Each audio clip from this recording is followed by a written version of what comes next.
And coming right up, we've got our innovation exchanges. The innovation exchanges, if you were here yesterday, are an amazing opportunity to dive into one of the big topics facing our industry and hear a variety of perspectives. We've got a brand perspective, and then we've got a handful of our startups here in the House of Innovation who are also sharing a perspective on the topic as well. And today's topic that we're looking at is all about Gen Z. Now, when I saw this topic, I thought, my goodness, I'm getting quite old. I remember when I started my career, I was in like a focus group at Unilever, and they were obsessed by millennials. We've all grown up, we've all had kids, we're all getting perhaps a bit boring now, and it's time to focus on the new kids on the block. So the way this works is the House presents a question, and then our panel discusses it. And the question for today is, the House believes that Gen Z's lack of attention requires a new approach to advertising. Now, hosting today's session, we've got Sam Barrett from M&S. So, Sam, why don't we get you up? And I'd love you to just give a little bit of introduction to your role and what you're doing at M&S, and then we'll bring the panel up as well. So, Sam, why don't you start by telling us a little bit about what you're doing at M&S? Thanks, Jeremy. Hi, everybody. Nice to see you all today. So I'm the innovation program function that we have is called Ignite, and we work with startups and scale-ups. And Megan's a colleague of mine. She was just on one of the earlier panels today. But we essentially consult with the business leads internally, work out what their tech challenges are. And then we go out to our network partner base and work out which businesses are suitable. So we get some really good solutions that are vetted. And then we take them through a bit of a Dragon's Den process, and we really are driving to get POCs and partnerships through. So that's what we do. I love that. I love 10X. I think it's a great example of how retailers can really engage with innovation. Yeah. When it comes to Gen Z, why is this a topic that's important to you guys? Yeah, I think so. I think we'll see some good debate today. It's a huge audience segment. As many of you maybe know, it's from 1997 to 2012, so makes up a huge population base for a lot of big retailers. 8-second attention span, but I think it was $3 trillion in value. So it's a very good discussion, and we've got some really good founders today to really, flash through some challenging points I'm going to lob at them. Brilliant. Well, Sam, why don't you grab a seat, and let's welcome our panel up. So we've got representatives from various startups, from Promotigo, from Vyde, from Personalyze, Say It Now, and Attention Exchange. Welcome to the stage.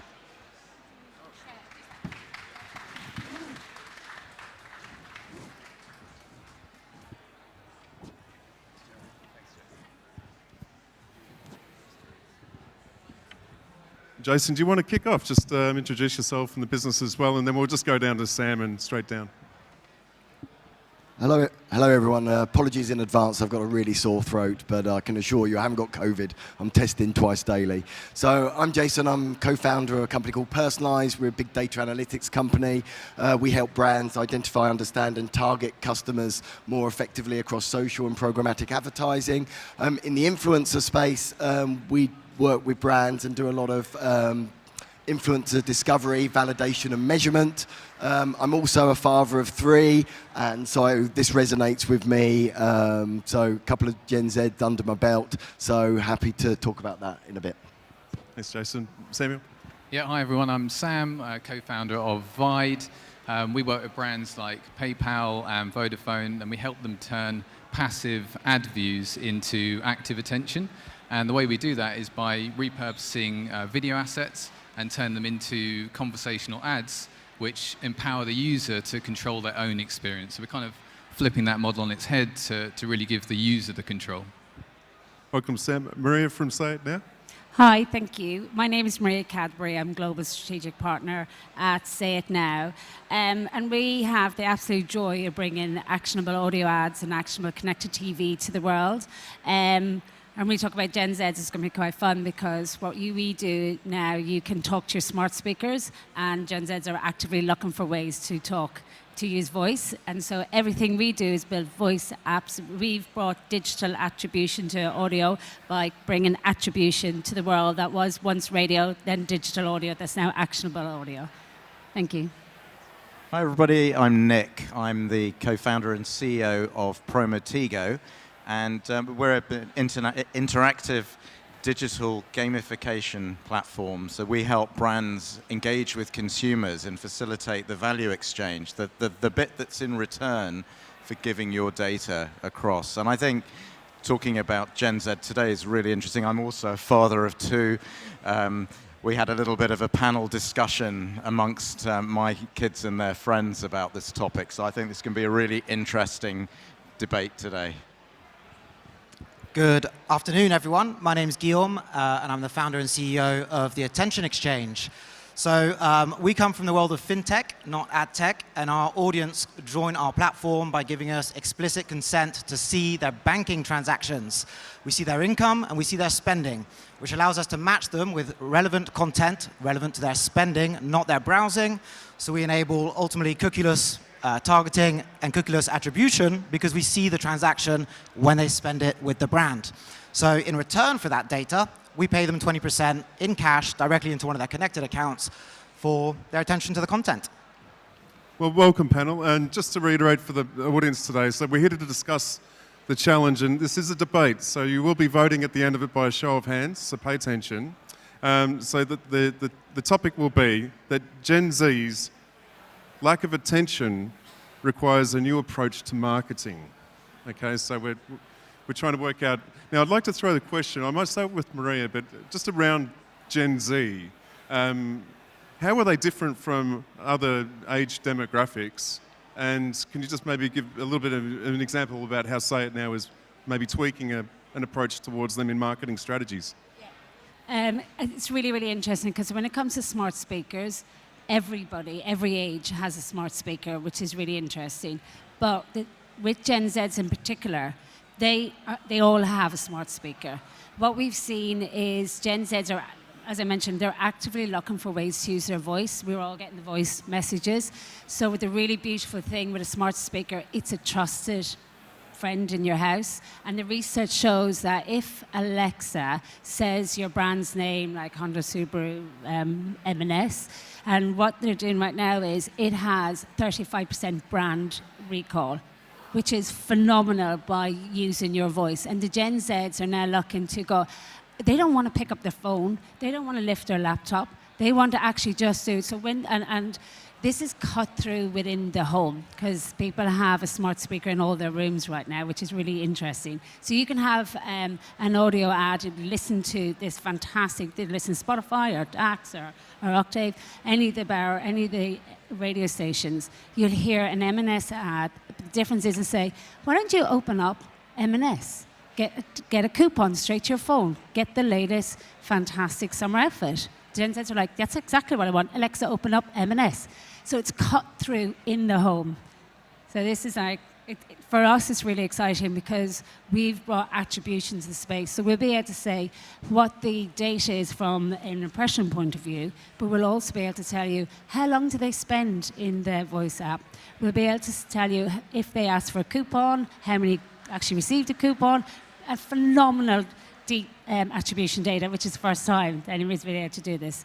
And anybody we've worked with has been super happy. So for you to cut through to the Gen Zs, it's literally speaking to their heart and core by using actual audio ads. Great answer. Okay, I might throw to Sam too. So are you looking at, I just want to get your view on this. How are you approaching this audience? And are you seeing any sort of tactical way to get more engagement or response because of this attention to detail, please? Yeah, well, I mean, I think the first thing is I think Gen Z have sort of been given a pretty rough ride. I'm speaking as a millennial, and I think first generation to grow up not knowing what it was like without the internet. iPhone launched in 2007, so they're sort of used to having that instant connection to everything all the time. So we were talking earlier, like how different really do you have to be when connecting with a Gen Z audience? And I think you do have to be quite different. There's debate about where's that cutoff, and I think we know attention time is coming down. It's sort of apparently about a third less the attention time of your average Gen Z versus a millennial, sort of 12 seconds to 8 seconds. So to your point, I think you do need to be tactically different. For us, a big partner of ours is Dell. We've been working with them for about 18 months now. And so we've been running activity targeting different audiences, using conversational creatives. And conversational by its nature is, if you think about I mean, most of us, but certainly Gen Z, messaging has become the dominant form of communication. It's the way that everyone, we've all been doing it today probably in WhatsApp, iMessage.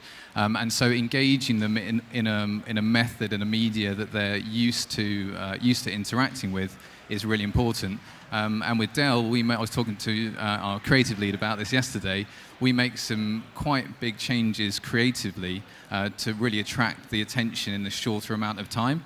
Some of those are quite obvious, like big visual changes, things like color, and making it more impactful. But I think that slightly different tactical approach to that audience with a shorter attention time is quite important, and we do see that in the results.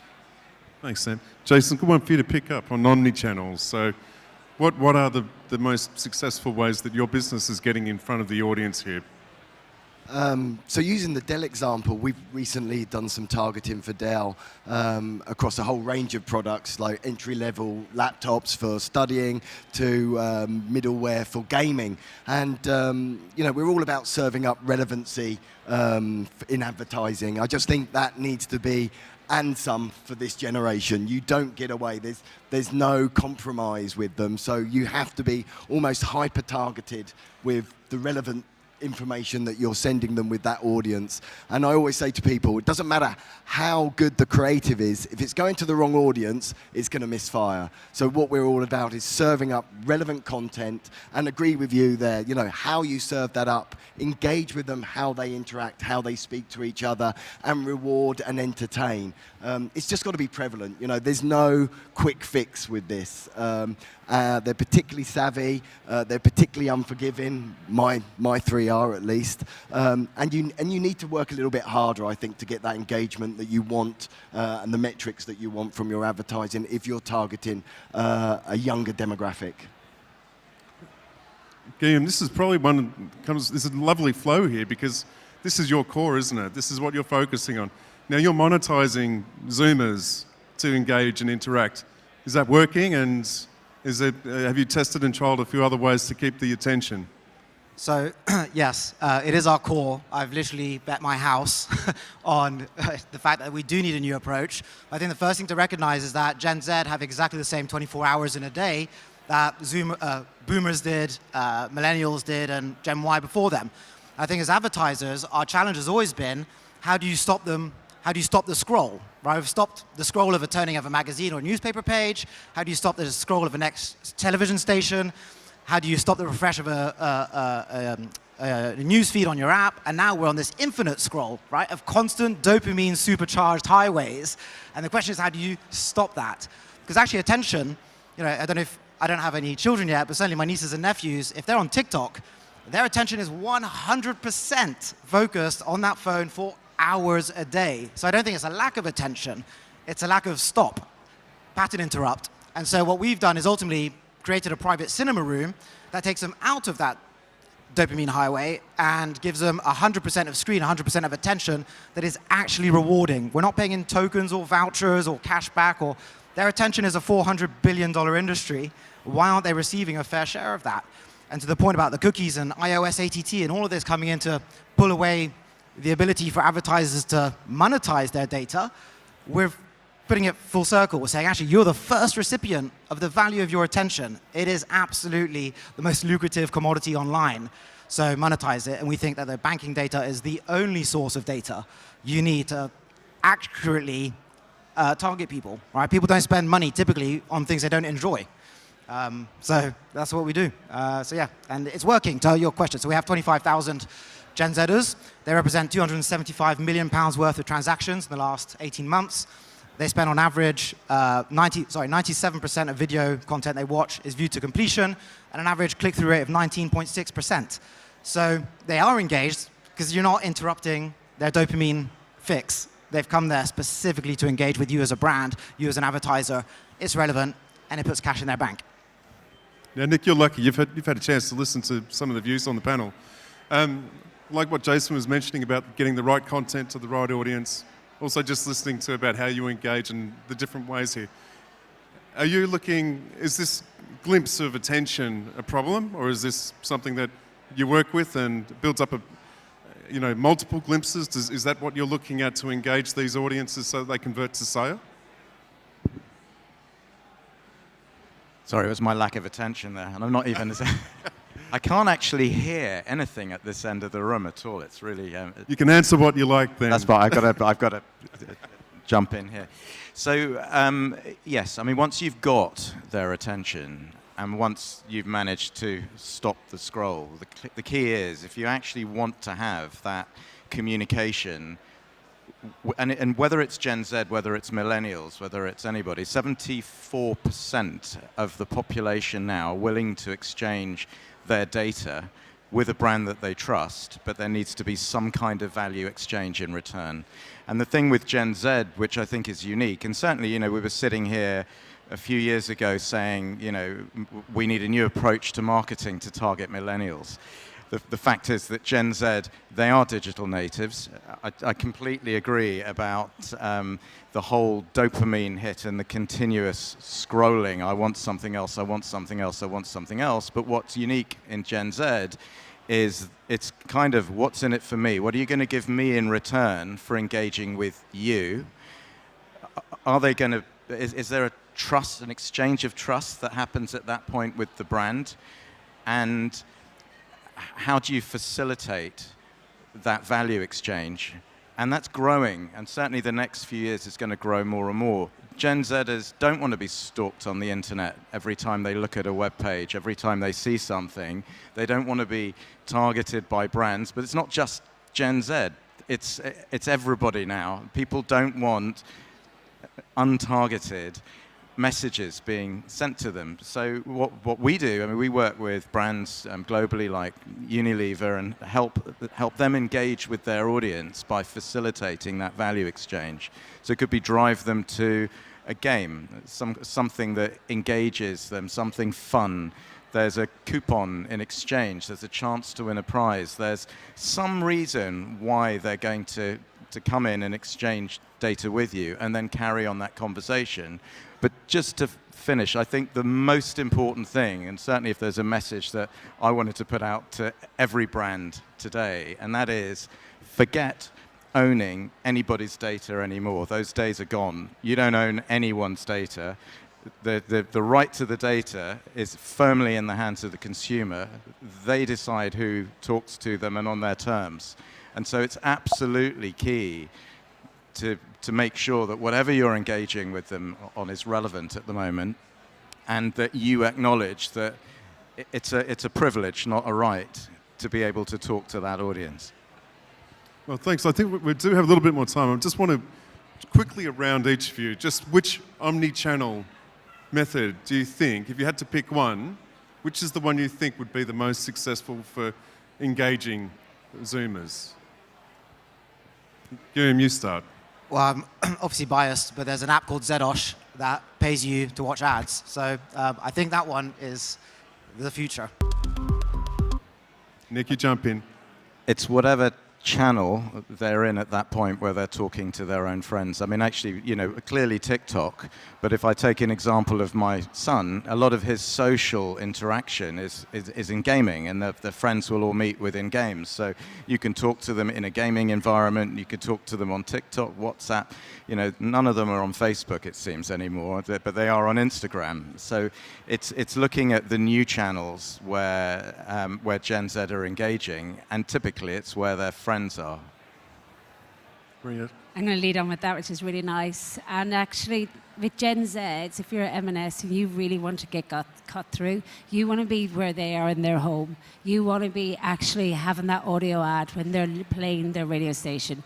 You want to have an audio ad that says, "Hey, Gen Zer," in your lovely tone of voice that we can help you with. Go, why don't you get a discount? Why don't you actually get something from us? So the value exchange, which is really important that you talked about, you can bring them all of that by talking to your smart speaker. So it's really powerful value exchange communication that they talk to. And then you get this phenomenal brand recall off it. So the Gen Zs, for me, they're looking for voice, and everything we do is voice apps. Well, just to be different, I think the open web is sort of underestimated. I think there's a sort of perception that Gen Z are only accessible through TikTok, being like really brought about it. So I think you can definitely access those audiences elsewhere. And just to throw a small grenade out there, I think, yes, you've got to find the right user at the right time. And I think, since the rise of programmatic, that's where all the focus has been. But Google's own data shows that 70% of the performance of an ad campaign is actually down to the creative. And I think sometimes that gets lost a bit. It's like we must just find the right user at the right time. I think we've also got to make sure that when we find the right user at the right time, let's deliver the right message. And I think that is an important thing to remember. Yeah, obviously most have been answered already, but obviously I have a strong bias with social because that's predominantly where my business is. We mentioned TikTok, but Snapchat, we're still seeing good engagement from brands that we're working with, targeting younger audiences, and even Twitter, and Reddit, these other emerging platforms where there's special interests that people are gathering with their peers and engaging with content and topics. So it's wherever those eyeballs are. If you're in Spotify and you're on a freemium model, you want to be engaging and advertising there, but it's how you engage in that medium to be rewarding. Like gentleman there said, there's that value exchange. As at the end of the day, we're all consumers. None of us like to be advertised to. Gen Z, that and some. So it's just about thinking what's in it for them rather than what's in it for you from a brand and taking a step back. Thanks, Jason. I think you've just summed up what I was going to say too. I read your notes. They're pretty poor. So we've got some really good themes out of today. So relevance seems to be a very consistent theme, ongoing, making sure you're communicating the right messages. We've got a blend of channels to get in front of the Zoomers. Still, obviously, no one on the panel was saying that they're some sort of villain group. We're working with them, we're accommodating them, if anything, aren't we, Nick? So we're trying to make sure that we embrace what they're looking for and engaging with. Okay, so now this throws us back to the audience now. So I'd just like a show of hands. Now I'm going to read this out properly because this is actually what we're voting upon. Okay, so those in favour that Gen Z's lack of attention requires a new approach to marketing, can you please raise your hands? Okay. And those that oppose the motion, please raise your hands. I think that's pretty conclusive. So the yeas have it. We all agree that we're going to pass the motion that Gen Z's lack of attention requires a new approach to marketing. I'd just really like to thank each of the panel members. Can you show a round of thanks with your applause? And I'll also thank Jeremy for allowing M&S to feature today. We've had a great time. We'll be floating around if you want to have a conversation about open innovation and how we engage. Enjoy the show, and I might just hand back to Jeremy too.